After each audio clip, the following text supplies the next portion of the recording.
जे सरकार परीक्षा सुरक्षित ठेवू शकत नाही, जे सरकार विद्यार्थ्यांचं भविष्य सुरक्षित ठेवू शकत नाही, त्या मोठ्या मोठ्या गोष्टी करतायत.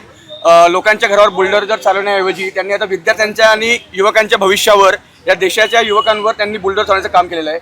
वारंवार त्याच कंपन्या, वारंवार त्याच घटना घडत आहेत त्या शिक्षण मंत्र्यांच्या ह्याच्यात.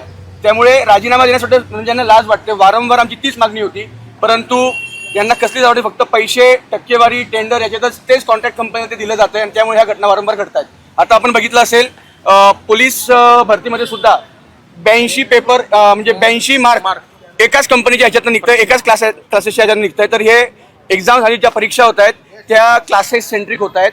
काही क्लासेस सोबत ह्या म्हणजे विद्यार्थी सेंट्रिक नसताना हे क्लासेस सेंट्रिक हे केलं जात आहे. मागणी आमची युवक काँग्रेसच्या माध्यमातून एकच आहे की देशाचे जे शिक्षण मंत्री आहेत त्यांचा राजीनामा तातडीने राष्ट्रपती आणि पंतप्रधानांकडून घेण्यात यावा, त्याचं पत्रही युवक काँग्रेसमध्ये देण्यात आलेलं आहे.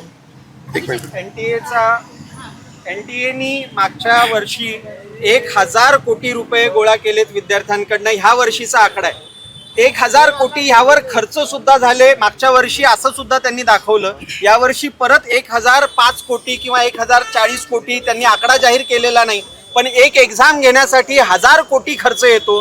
त्याच्यात सुद्धा ते भ्रष्टाचार करतात. मागची एक्झाम म्हणजे 2015ची एक्झाम घ्यायला 105 कोटीचा खर्च येतो आणि 2024ची एक्झाम घ्यायला तुम्हाला 1000 कोटी खर्च येतो. हा एवढा खर्च वाढला कुठून? आणि आज जे 1000 कोटीचा खर्च परत येणार आहे हे सामान्य जनतेच्या खिशातनं पैसा जाणार आहे. 1000 कोटीचं नुकसान सामान्य जनतेचं होणार आहे. 22-22.5 लाख विद्यार्थी जेव्हा रस्त्यावर येतात, परत मोदीजींचं परवाचं म्हणणं होतं की बाहेर निघताना तुम्ही विचार करा 22.5 लाख विद्यार्थ्यांना परत सेंटरवर जाण्यासाठी किती पेट्रोल खर्च होणार आहे, किती डिझेल खर्च होणार आहे, याचा सुद्धा आपण विचार करायला पाहिजे. आणि आम्ही निषेध करतो युवक काँग्रेस म्हणून आपला सगळ्यांचा, जे लोक रस्त्यावर उतरलं पाहिजेत, कारण आता परिस्थिती अधिक बिकट होत चाललेली आहे. आम्हाला नोटीस देण्याऐवजी पोलिसांकडून आम्हाला नोटीस देण्यात येते, आंदोलन करू नये किंवा गुन्हे दाखल करण्यात येतील. अहो, ज्यांनी ह्या सर्व घटनांमध्ये ज्यांचा दोष आहे किंवा जे लोक आरोपी आहेत तुम्ही त्यांच्यावर गुन्हे दाखल करा, तुम्ही त्यांना नोटीस द्या, तुम्ही त्यांना ताब्यात घ्या. परंतु युवक काँग्रेस ज्या विद्यार्थ्यांची मागणी घेऊन रस्त्यावर येत आहे आणि आम्हाला नोटीसच्या मार्फत घाबरवण्यात पोलिसांतर्फे येत आहे. वारंवार हे सुरू आहेत. कोणताही छोटा जरी प्रश्न असेल विद्यार्थ्यांचा किंवा युवकांचा किंवा जनतेचं घेऊन आम्ही उतरलो असेल, आमच्या खोटे गुन्हे दाखल केले जातील, खोटे कलम लावले जातील. परंतु जे याच्यातले असली दोषी आहेत त्यांच्यावर गुन्हे किंवा त्यांच्यावर कारवाई होत नाही आणि ते मोकाट मार्केटमध्ये फिरतात. गेल्या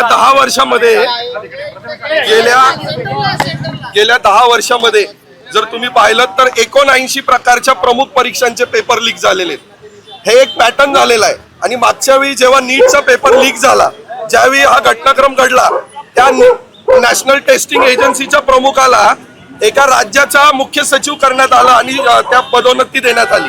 खरं तर त्याला त्याच्या नोकरीवरनं काढायला पाहिजे होतं. आता 25 साली हीच घटना घडलेली आहे.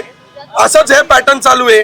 जर तुम्ही बारकाईने पाहिलं आणि ह्यातले आरोपी जर पाहिले तर हे सरकारशी संबंधित विविध एजन्सीचे लोक सापडून येत आहेत. आज देशात 2025-26 मध्ये 24 लाख विद्यार्थी परत ही परीक्षा देणार. ही किती भयानक परिस्थिती आहे. आमचे देशाचे नेते, विरोधी पक्ष नेते राहुलजी गांधी यांनी वारंवार संसदेत हा मुद्दा उचललेला आहे. 79 परीक्षा टोटल देशभरातल्या प्रमुख, जर पेपर लीक होत असेल तर हे पेपर लीक सरकार आहे. नुसतं एज्युकेशन मिनिस्टरनीच नाही तर मोदींनी राजीनामा दिला पाहिजे. आणि जेनजींच्या बाबतीत जितका तुम्ही त्रास द्याल तेवढं जेनजी पेटून उठेल आणि रस्त्यावर उतरून या सरकारला धडा उठवल्याशिवाय राहणार नाही. ही आमची युवक काँग्रेसतर्फे मागणी आहे की शिक्षण मंत्र्यांनी राजीनामा दिला पाहिजे आणि संपूर्ण या विभागाची चौकशी झाली पाहिजे CBI मार्फत.